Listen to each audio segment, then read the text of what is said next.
I think we've got everybody assembled and we'll get started. Hi, everyone. Thank you for joining us. My name's Chris Mirabella and I'm going to be hosting today's session, which is all about staying ahead of the cybersecurity game.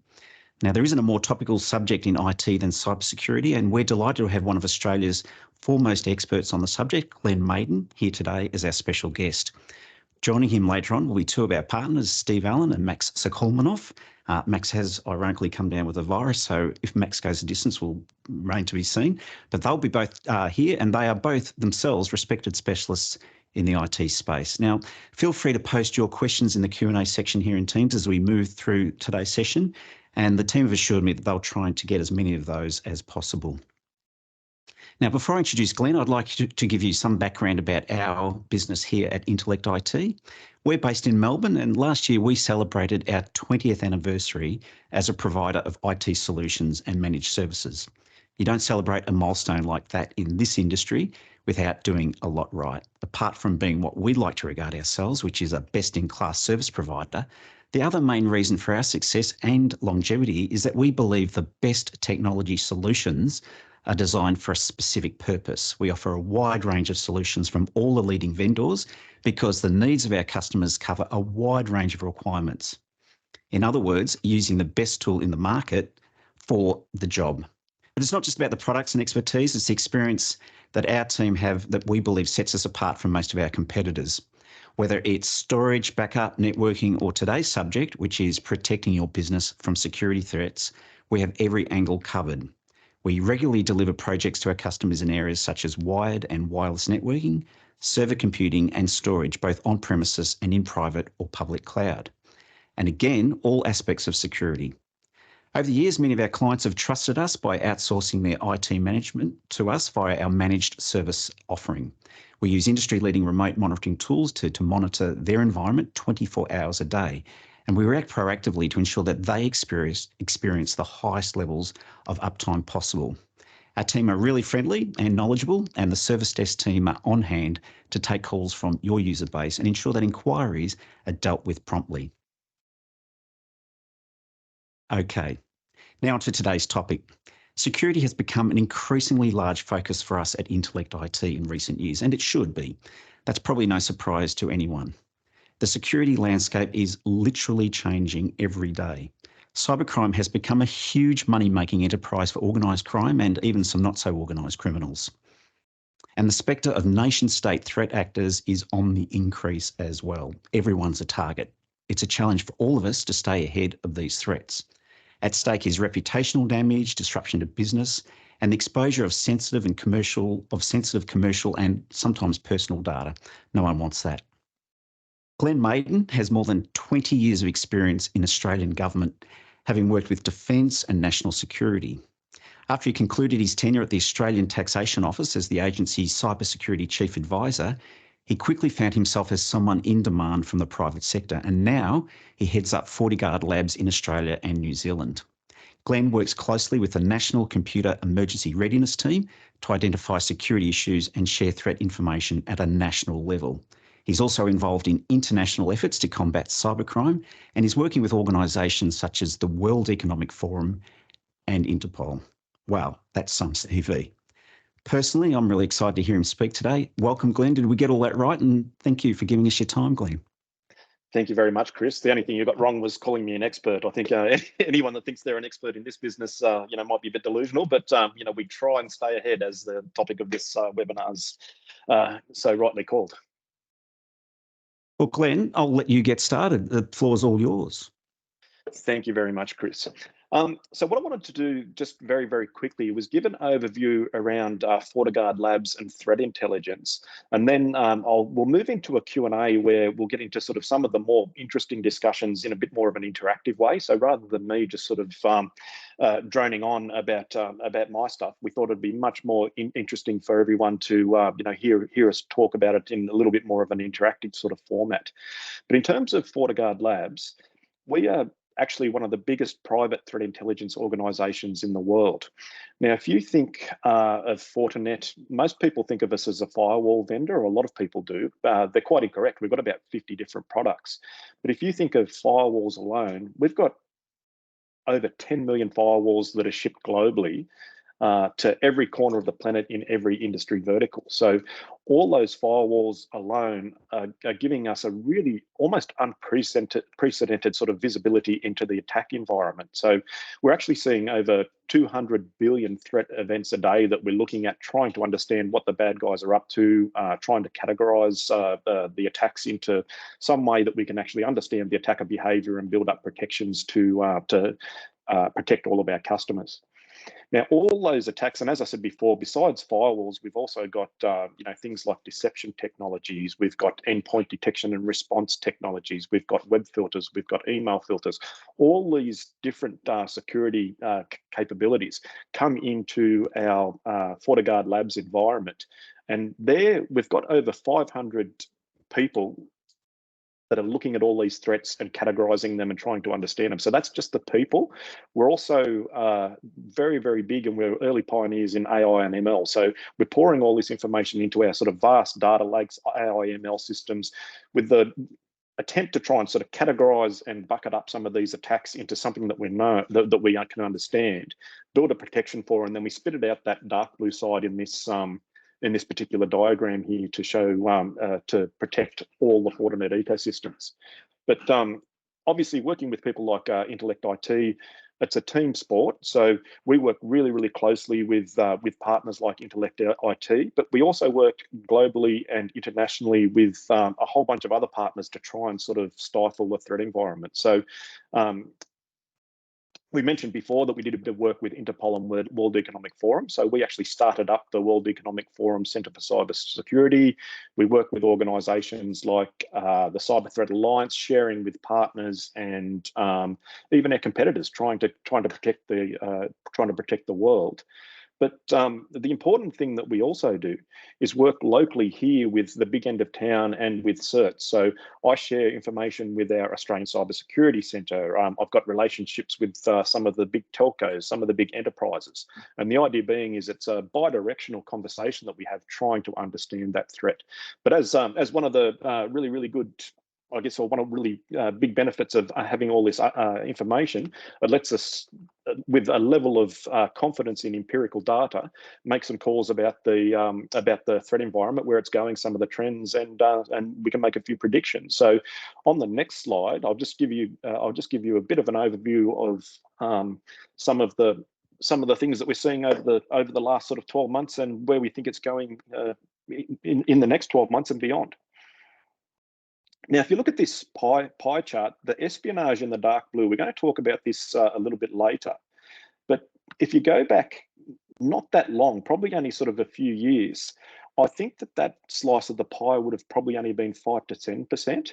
So what we're actually seeing is over the last few years is, almost a doubling in the state-sponsored espionage operations. Now, this is going to have some pretty big implications with things like critical infrastructure, attacks on government, attacks on sensitive information that's related to sort of Australia's well-being. So we'll talk a little bit about that later. But certainly the espionage is increasing and it's becoming a little bit more nefarious. But the big, I guess, sort of motivation for hackers normally is that 73%, which is financially motivated. So that's where we see, for the most part, it's either ransomware or business email compromise. All of it is basically really sophisticated, organised cyber criminal organisations that are out there to try and make a quick buck. And the sad part is they've been extremely successful, and they've actually been. They've been quite catastrophic, if I'm really honest, to some areas of Australian industry. So while most of Australian industry is quite small, it's 20 people or less, so it's very much in that small business area. I mean, we hear about the big, terribly impactful attacks on some of the large organisations that we've seen in the news, but some of the smaller organisations are getting hit hard as well. If you go to the next slide. I'll just quickly talk about ransomware. I mentioned that before. What's been happening with ransomware over the last couple of years has been quite interesting. So when we first hit COVID and we all went into lockdown, we actually saw, for that sort of first 18-ish months, we saw about a 10 times increase in the volume of ransomware. So in terms of ransomware attacks, we saw those attacks go up by 10 times. So that was actually absolutely unbelievable when you think of just the volume of attacks that people are suffering every single day. But we've saw that sort of level out and plateau a little bit. But last year in the 2022, we saw it grow by about another 16%. So ransomware is still, unfortunately, here to stay, and it's still having a really, really incredible impact on the victims. But what you can see sort of in the blue part of this chart, one of the things that we saw that was quite interesting towards the second half of last year is we saw a doubling of the genetic diversity of the attacks. So while the volume of attacks sort of, they increased 10 times, plateaued, and then just sort of slowly crept up by 16%, we saw twice as many different types of ransomware in that volume of attacks. So what that is telling us is that the dark web and some of the cyber criminal ecosystem, they're starting to use what's known as ransomware as a service. So the way that it works is the ransomware creator will work with what they call an affiliate. So it'll be a different criminal gang that actually runs the ransomware operation, and they essentially lease the actual ransomware software. But what we're finding is that the ransomware organizations are now working with a much more select group of sophisticated affiliates. There's plenty of them in the market, and they're actually going for sort of some of the bigger targets and demanding bigger ransomware. So the key message here is, or the bigger ransoms, I should say, the key message here is there's a lot more very, very sophisticated people focused on the attacks, and the market has actually divided and specialized. So not only is the malware, the ransomware malware, becoming sophisticated, the actual tactics, techniques, and procedures of those affiliates that are doing the operations has become very, very specialized. If you go to the next slide, I won't talk about this too much because we're going to be talking about state-sponsored cyber attacks a little bit later on. But what we saw last year is a 53% increase in wiper detections. Now, some people possibly don't appreciate the nuance between ransomware and wiper malware, but ransomware is normally an operation is designed to go in, it'll encrypt all your files, it'll steal your data, and then they'll demand a ransom for you to get your data back and to get the decryption key to open up all your systems again. But in that particular case, you pay the ransom. In theory, you get your data back. With wipers, the idea there is to cause as much damage as possible. So there is not an easy way back, if a way back at all. This is just designed for pure destruction.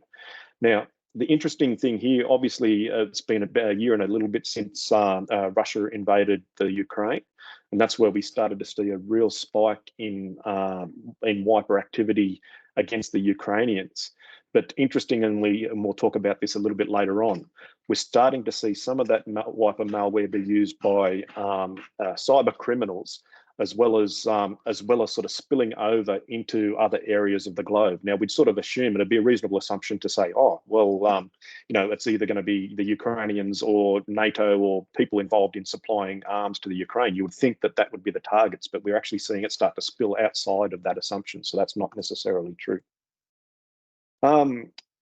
Actually, if you go on to the next slide, this was actually meant to illustrate that. So if you have a look here, in North America, South America, Asia, all these different types of wiper malware we're starting to see in Australia. If you look at that bright red one, at 92% in Asia, not Petcha, the interesting thing about that one is that one was actually a 2017 piece of wiper malware that was when Putin last had a go at Ukraine. The interesting thing is that we're still seeing prevalence of that today in Asia. Obviously, we've got a patching problem, so that's sort of using some very old vulnerabilities for the most part, very old ways of actually getting into and infest the targets. But we're still seeing it there, so that's still a problem. But basically, it's not just Ukraine and its very close allies that are the targets. And then my final slide. This is a very, very interesting one as well. So we're seeing a real uptick in the use of compromised credentials. So we always hear on the news, there's a new vulnerability in this particular software. There's a new vulnerability in that piece of software. It's a level 10 vulnerability. We all need to hit the panic button. what we're seeing in almost half of all of our incident responses, and I'd like to thank Mark Robson from our incident responder service for giving me this this information, is compromised credentials. So the bad guy doesn't even necessarily have to run any exploits at all. They can just go in and masquerade as a legitimate user from credentials that they've got from somewhere else. There is a booming market, and it's called initial access brokers.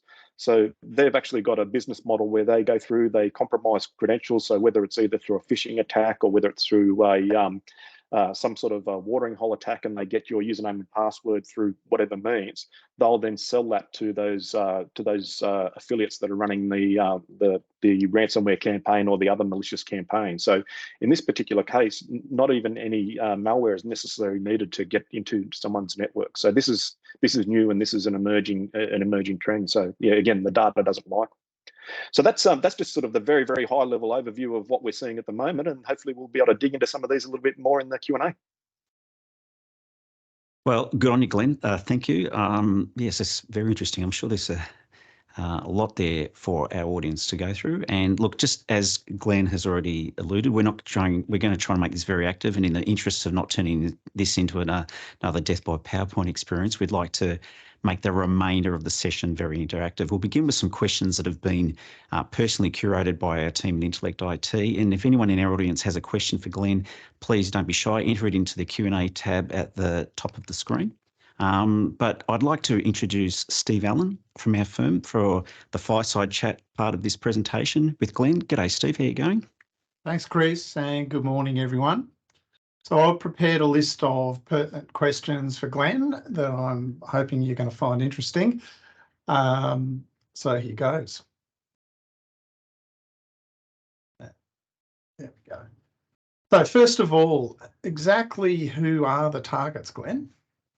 Yeah, so this again, we're probably not doing too good in terms of the death by PowerPoint, but this is again based on our incident response. So again, this is real data. Another assumption that we probably often have is that it's the low end of town that the bad guys are picking on. So we hear about healthcare and hospitals getting attacked. We hear about not-for-profits being attacked. We sort of have this assumption that these people that aren't very cyber resilient, they haven't got a lot of cyber expertise. They probably can't afford the latest FortiGate firewall or something like that. We have an assumption that they're the ones that are getting attacked the most. But if you look at this particular graph as to who's getting attacked, the data says something different. Like the bad guys are they're still attacking the small guys, but they're really going after some of the big organizations in a large way. And if you imagine some of these big organizations, they've got dedicated security operations staff, they've got numerous cyber security protections, different cyber security controls. But again, it just goes to show what a very, very tough threat landscape that we're all facing, where no one's immune. So are there specific industries that are targeted more than others? Yeah, so we're starting to see the big end of town get targeted more, Steve. It's manufacturing. We'll talk about OT in a minute. OT is becoming a very big target. Financial services. What's happened is that the threat actors, the malware writers, and the affiliates that are running these campaigns, as I mentioned before, are getting very, very sophisticated, and they know that if they go and attack a not-for-profit, they might only be able to demand a ransom, for example, of a couple of $1,000s. What we're actually seeing, which is frightening, is they'll go for the big end of town, and they're going for 7- and 8-figure ransoms in some cases, and they're getting them. Okay, so if I suppose what you're saying really is that smaller companies are less prone to attack than larger companies. Well, one of the things that's a little bit difficult too is we're sort of working on sort of some, I guess, very vague data. It's very much an unreported crime. So normally if someone goes and breaks the front window of a Woolworths or something like that, it'll be reported to the police, and we'll read about it in the newspaper. A lot of this stuff does not get reported. So I don't think we really know. But every time I go out, and this is just anecdotal evidence, but if I talk to, for example, the Small Business Council over in Western Sydney, these people are getting attacked all the time. So the important message here is there's different attackers with different motives. So as I said before, if you imagine the sophisticated organized criminal gang that's targeting one of the big banks and they want to get that 8-figure ransom, that is actually one objective. But if I was just a small healthcare provider where, for example, I haven't patched, one of my perimeter devices, I might be impacted by someone that's just out to, maybe install some crypto mining malware on this just so they can go out and, make a few bucks from there. Or maybe they want to steal a bit of PII or get some of those credentials. What happens is someone might use the same credentials on their not-for-profit board that they're working in their day job in Fortinet or something like that. They use the same username and password that lets the bad guys attack it. Or the other thing, and we'll talk about this in a little while, is they might want to use that particular victim for their command and control infrastructure, their botnet infrastructure. So in a lot of cases, if I wanted to go through and attack Intellect IT, I wouldn't want to attack it from my attack station. I'd want to bounce through my infrastructure, globally to make sure that I'm harder to track down.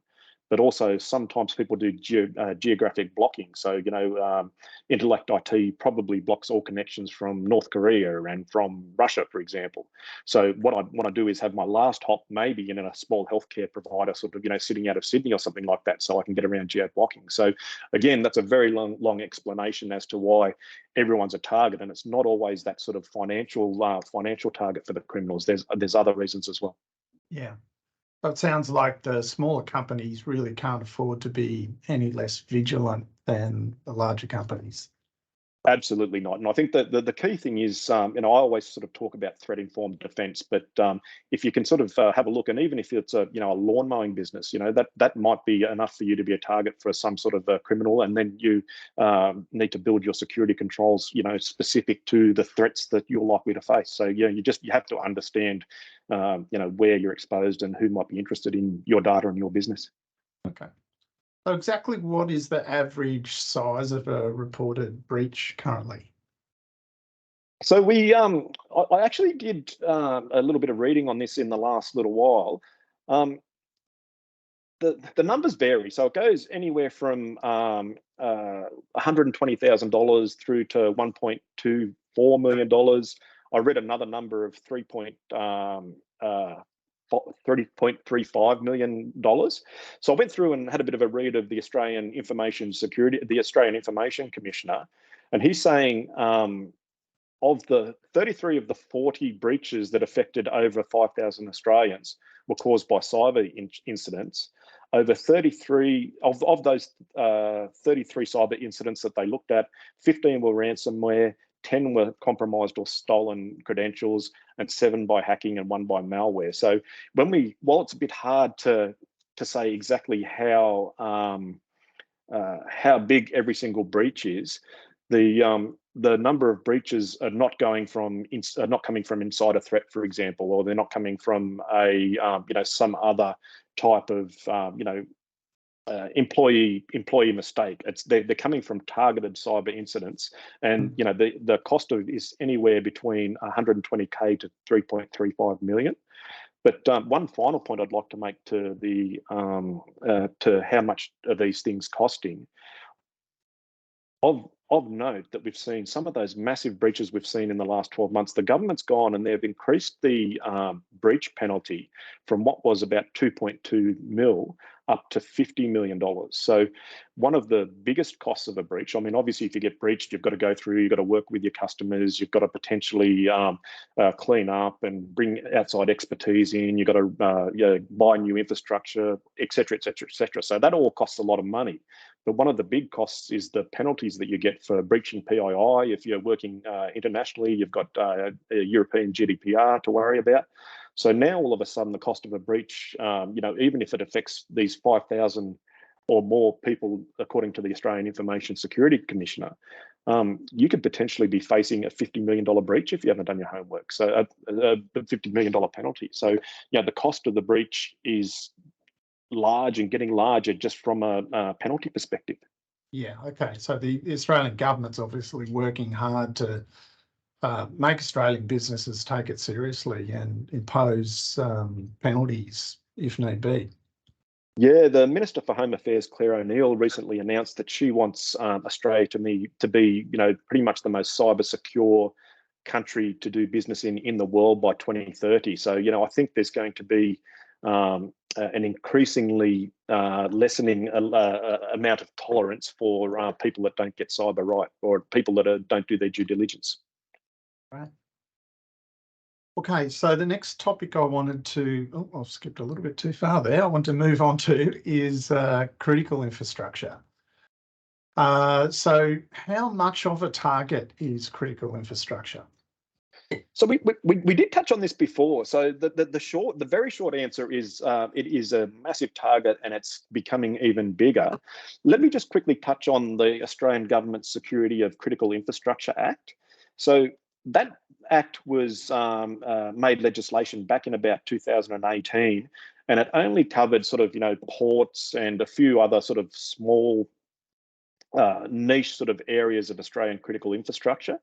I think what we sort of saw over the pandemic was just how interconnected our supply chains are and what critical infrastructure is and how much broader that definition needed to be.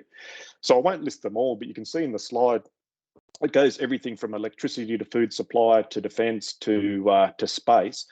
The updated legislation that just got updated last year now includes all these different industry verticals.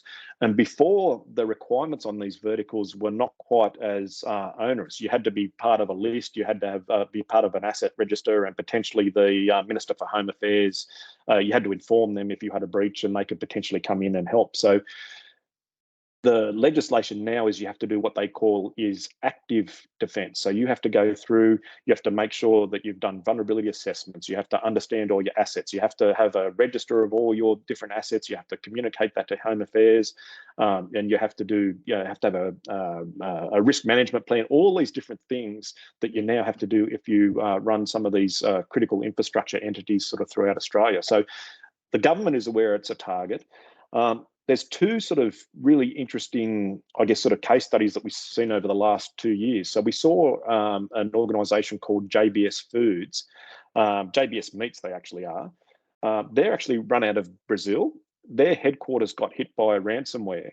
And what we found was because they're a big multinational, there was right in the middle of the pandemic, they had 10,000 of their workers here in Australia sent home because they couldn't do their jobs because of ransomware. So these were working in slaughterhouses and abattoirs and those sort of places. So 10,000 people got sent home from work without pay after a critical infrastructure attack that wasn't even here on our soil. It was in Brazil.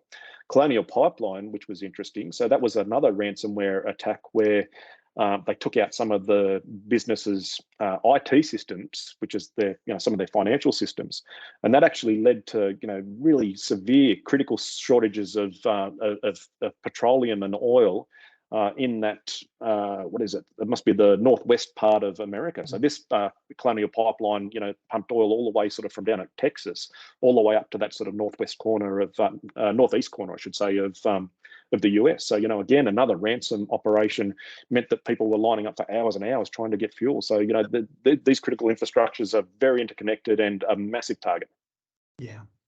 I think that raises an interesting point, probably leads me to my next question.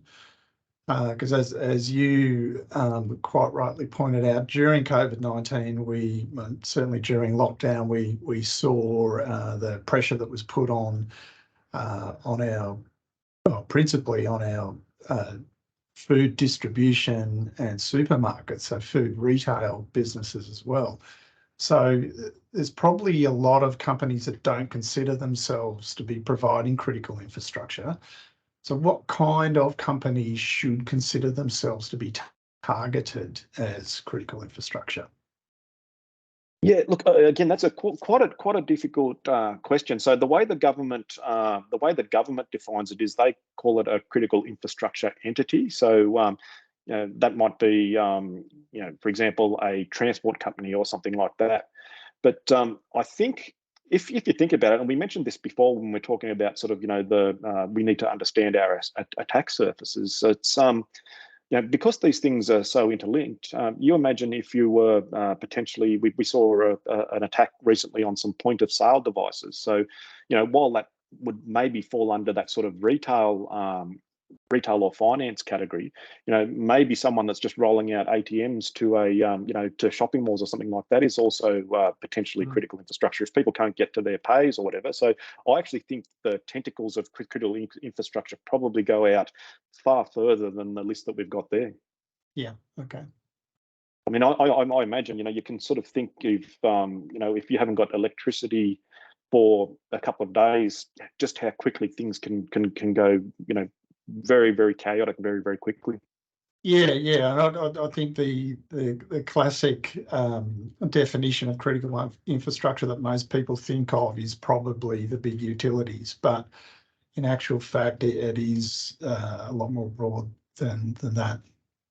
Yeah, yeah, and you think of any device that could be potentially affected. I mean, we've seen, an outage yesterday for one of the big telcos had an outage on its mobile phone service. So, I don't know how many million Australians didn't have their mobile internet or mobile voice calls for a little while. But now that we've got everything connected, from heart monitors to hospitals out regionally to you name it, to ambulances. So yeah, like as I said before, that when you think of it as a whole system, there's very, very vulnerable elements all through that as that holistic system. Yeah. Okay, so moving on to the controversial topic of nation-state cyber threats. How much of a target, sorry, and I've got the wrong question in front of me. Where do nation states fit in?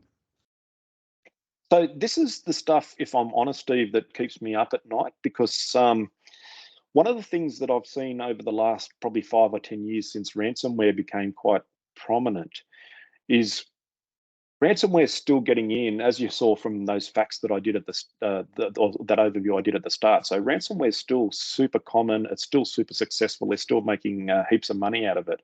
But ransomware, by its very nature, is designed to get your notice, to cause an outage, to take down one of those critical infrastructure organizations, and basically squeeze you and cause as much pain as possible for, to entice you to pay that ransom and pay the most amount.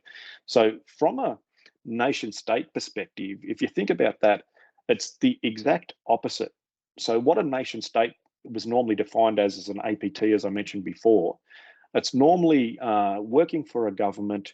They're well funded, they're well trained, they're patient, they're selective in their targets, and they're not necessarily as opportunistic as a cyber criminal. So they would potentially have the most sophisticated malware that's so hard to evade. So whether it's the actual malware hitting the client device, or whether it's the way that the malware talks to the command and control service, but also in terms of what we call the tactics, techniques, and procedures of the operators behind it. So it's one thing to go through and try and do a brute force attack of someone's Active Directory or something like that. If you've got a half decent security operations center, that should light up your information, your security defense systems like a Christmas tree. But these guys won't be quite as noisy as that. They'll have potentially much more sophisticated attacks, much more sophisticated exploit type of kits and those sort of things, much harder to detect and spot malware running on the back doors of some of the systems, and then they might not be quite as noisy in the way that they get around. So, and then traditionally the cybercrime groups, they were the ones that where you'd get your free iPhone here to your Gmail account. Click on this, put your username and password in. It's misspelled. It's written in some other language. It's probably come from Nigerian prince or whatever. So those sort of ones, most of us got used to spotting pretty quickly. What we've seen now, though, is in that threat environment is a real convergence of these nation-state threats and cybercrime threats. So what we see now is cyber criminals becoming much, much more au fait with using sophisticated attacks, sophisticated playbooks, sophisticated software They're using much better tactics, techniques, and procedures. So there is a bit of a blend, and we're even seeing now nation states using sort of some of these toolkits and techniques and malware that's commodity malware that you can buy off the dark web. So that makes it much harder to attribute. But in terms of nation states, just to finally get to the I guess the crux of the question, I personally believe, and when we talked about critical infrastructure before, we're starting to see a very uncertain geopolitical environment certainly across our region. It's one thing for a couple of navies or armies or air forces to sort of have a skirmish or whatever. That's going to hit the news. Is going to be very obvious. But it's my firm belief we're sort of already in what's known as the grey zone, where these some of these organisations are already conducting cyber attacks against us, and potentially doing some of that pre-attack type of activity as well. So, I think this is a very insidious threat, and I think it's something that we really need to get in front of as quick as we can. Yeah. You mentioned earlier about the current situation in Ukraine, but how has the geopolitical situation in Russia impacted the current threat landscape? It's a bit of a shameless plug. I'm doing some research at the moment to look at how cyber warfare has been incorporated into the Russian, what we call the order of battle. So when, for example, Putin did a campaign to attempt to take Kiev or Donbass or Mariupol or wherever that particular case is, we've seen a whole range of basically wiper malware be deployed against the Ukrainians, at the same time. What I'm trying to do is find some links in terms of, how that worked in as part of a cohesive sort of strategic targeted plan. But we've seen all sorts of wiper malware be deployed throughout the Ukraine in the last 12 months. There's been sophisticated stuff. There's been some not sophisticated stuff. We even saw one of the wipers was, it's known as Olympic Destroyer, which was first seen in, was about 2017. It was the Seoul Winter Olympics. And that was designed just to sort of disrupt the Olympics. So it was basically, we don't even know what that was. It might have been cybercrime. But we've seen new versions of that be deployed into the Ukraine as well. So certainly this wiper malware has been absolutely a part of the Russian invasion of Ukraine. It's become more sophisticated and more prevalent. And you can imagine every other sort of nation on earth has been watching that and watching how that can be, really an enabler to military operations. Yeah. So how does the geopolitical situation in general affect cybersecurity, so more broadly across the world? Well, it's intricately linked. I didn't say that very good, did I? One of the interesting things is the whole, we call it like now the dark web, or you can call it the cyber criminal ecosystem. It had a massive growth spurt after the global financial crisis, because from a geopolitical perspective, there was a whole bunch of really talented computer scientists and software engineers out of work. The easiest thing for them to do was go and join a cyber criminal gang. So there was a noticeable increase in the amount of illicit capabilities that started to become, as I said before, it sort of divided and specialized, but also there was a lot more new entrants into the market there. So I think it's, very relevant. And if you look at, for example, some of the biggest ransomware groups or cyber criminal groups, it's probably no surprise that they're based out of Russia, where even in some of the ransomware code, if it's one of the old Soviet Union countries, it won't necessarily even run the attack. So they can operate, from what we think, is with a level of impunity. If they sort of basically don't attack their own, but the rest of us are in trouble. So yeah, it's very hard for us to obviously go and prosecute people like Revil that are living in Moscow. Mm.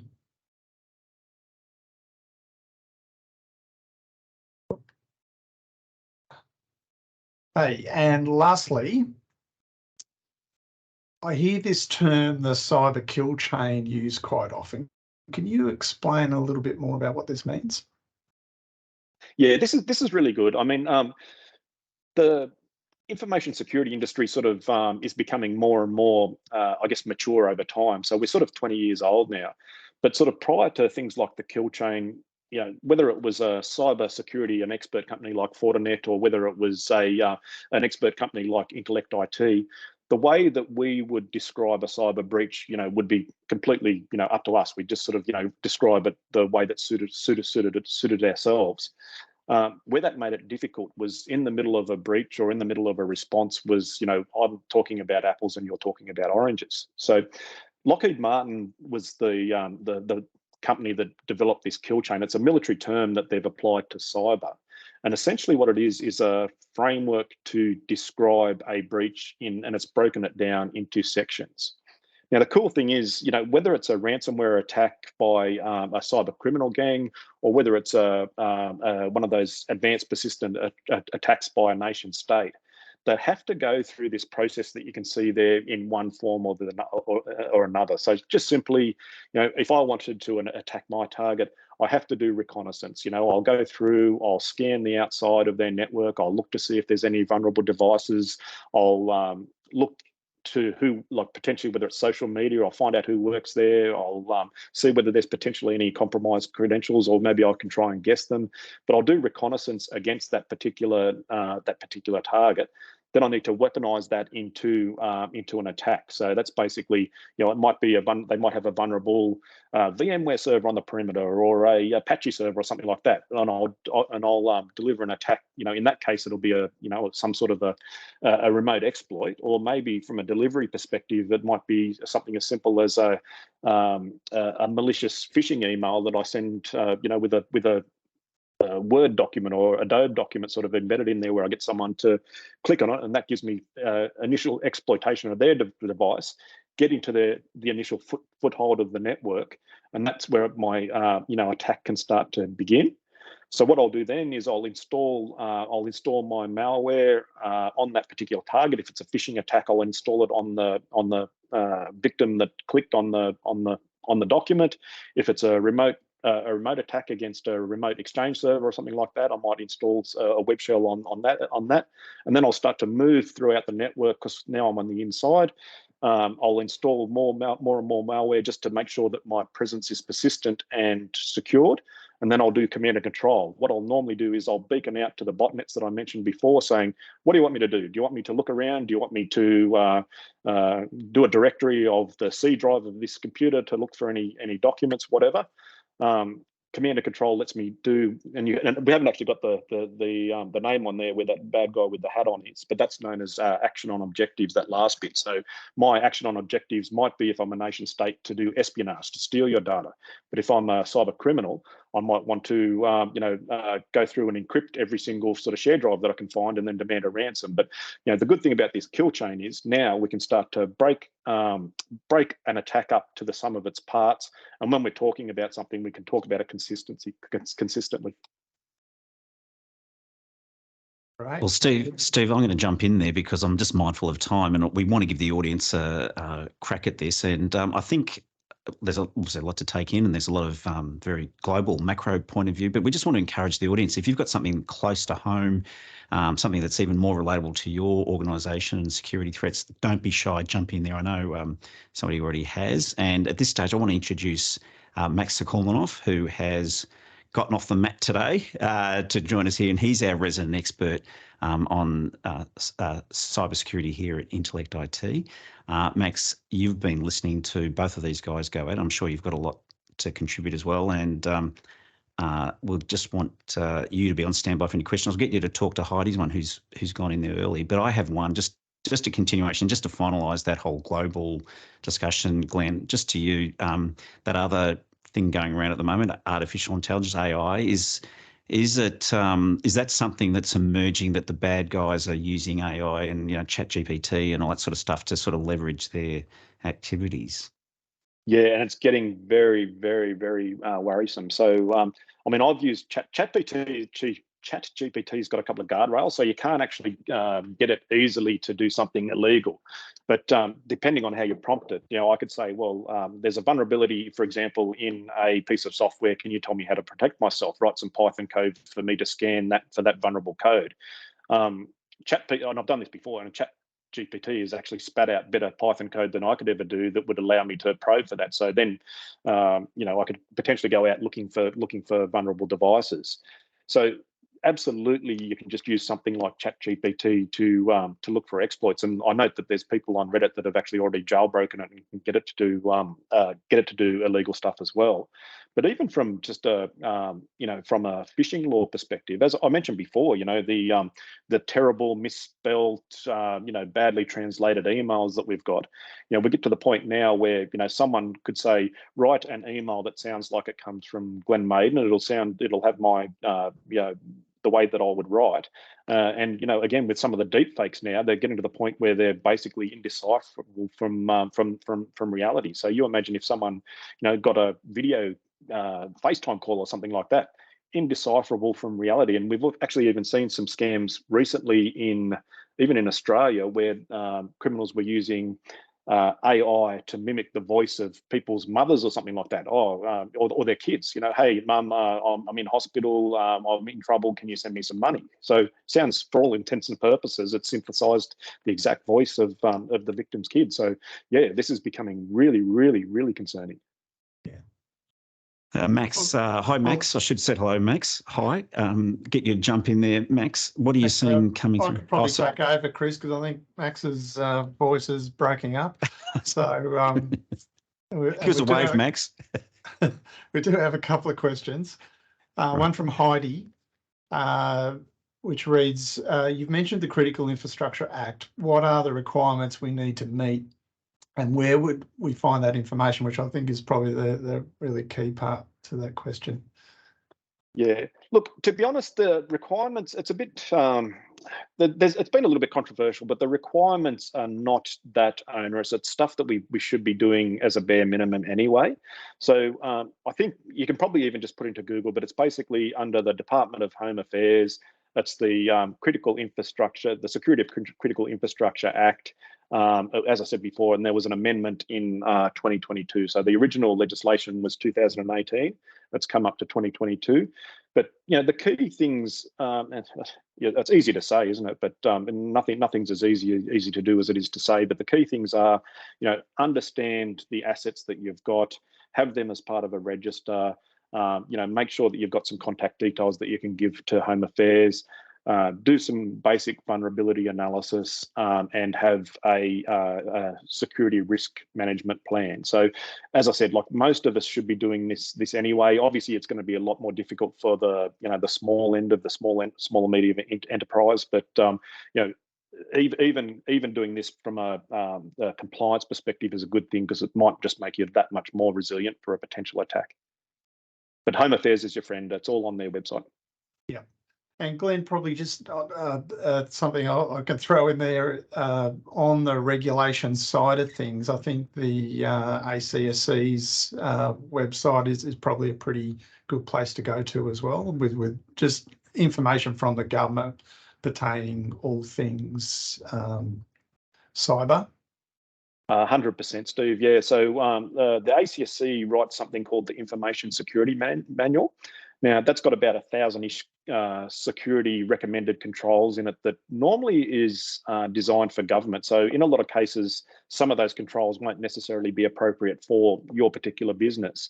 But if you consider that a best practice guide from everything from strong passwords through to a patching program, to a change program, to business continuity and recovery type things, that's all in there. So if you want a one-stop, that's not necessarily the most exciting thing to read, I have to admit, but if you want a one-stop shop of basically security best practice, it's all in there. It's actually a really good resource, Steve. I agree. Yeah. Okay. And another question from Hamang. I wanted to ask if there's any standardized scale which a small business can measure their level of security to identify gaps and work towards a certain standard that reassures all stakeholders. So a lot of the standards are really quite arduous. So, there's ones called, ISO 27000, which quite a lot of big businesses use. Depending on your size, so I don't know the size of your business, but I'm actually a big fan of the ASD Essential 8. Why that's good is because they've sort of broken it, I guess, hardening your business into 3 sections. So prevent, limit, and recover. So the idea being is do your best to prevent an attack in the first place. And that might be, putting a FortiGate in the front end. There'll be things like application whitelisting. There'll be things like potentially 2-factor authentication. So that sort of prevents. And then you go into the limit bit. And that means if you actually do get that initial compromise I mentioned before, that initial access into your network, you basically go through and make sure that the bad guy has a really hard time moving throughout that network. You don't want one of those old flat networks of old where potentially you get from one side to the other with very few impediments. Break your network up into sections, have really tight role-based access, potentially with multi-factor, like I mentioned before. And then the final bit, which is really important, especially for the small businesses, have a really good recovery plan. So, if something does happen, if I do get ransomware breakout and take down some of my critical systems, make sure that I've got a solid backup and recovery plan that I've tested. Make sure that it's tested, which is so important, and exercised, but that I can get back as soon as possible. So for the small, medium enterprise side of town, I reckon that's a really, really awesome starting place. And again, that's on, as you mentioned before, Steve, that's on the ACSC's website, Australian Cyber Security Centre. Yeah, great question, Hamang. Now, we've probably got time for one more quick one. I've got a question here from Aaron that might be a bit of a can of worms. He says, you mentioned earlier that many phishing attempts are quite obvious. However, with ChatGPT, some of the clear distinctive errors will be harder to notice. So what could be a solution to this? Oh, yeah, that is a hard one. Look, I think I've read somewhere that they're starting to look for signatures in ChatGPT content. So, and I think that's probably coming from academia and from a plagiarism perspective. So, I have no doubt that cybersecurity companies like Fortinet in 5-10 years times will have 5 or 10 years time will have a capability to identify. But at this stage, it's such an emerging area that I don't necessarily think that there's much of anything. So I really think that that's something that we need to be concerned about, and it needs a lot more work. Yeah, great. Thanks, Chris. Well, that's all the questions we've got. Well, look, I just want to jump in because I'm mindful that we're coming up to the hour and a lot of people are scheduled in to leave right on the hour. But we just might hang around for a couple of minutes afterwards. Glenn, you okay if you hang around past the hour for a few minutes in case anybody has a last minute question? But I just wanted to say, well, first of all, on behalf of everyone, thank you. Thanks from the Intellect team. We'd like to thank you, Glenn, especially for your expertise. And I would like to extend our gratitude. It was great to have you. We hope everyone's liked what we've seen and heard today. We are going to have more sessions where we're going to drill down into the more detailed strategies that you can deploy in your business to stay ahead of these threats. We've posted a link in the chat section for the proverbial feedback survey. And we'd appreciate if you took a few minutes to fill this out. The other thing was there's a couple of fantastic reference documents that Glenn has provided there. They'll go out with you as well. So we'd love it if you could join us next time. We'll follow up with the link with the recording of the session, and we'll make sure those reference websites and Twitter handles from Glenn's presentation are in there as well. Look, thank you, everyone. Thanks, Glenn. Thanks, Max. Thanks, Steve. And if you want to hang around, please do, and we'll just keep it open if anybody wants to ask a question. Thank you.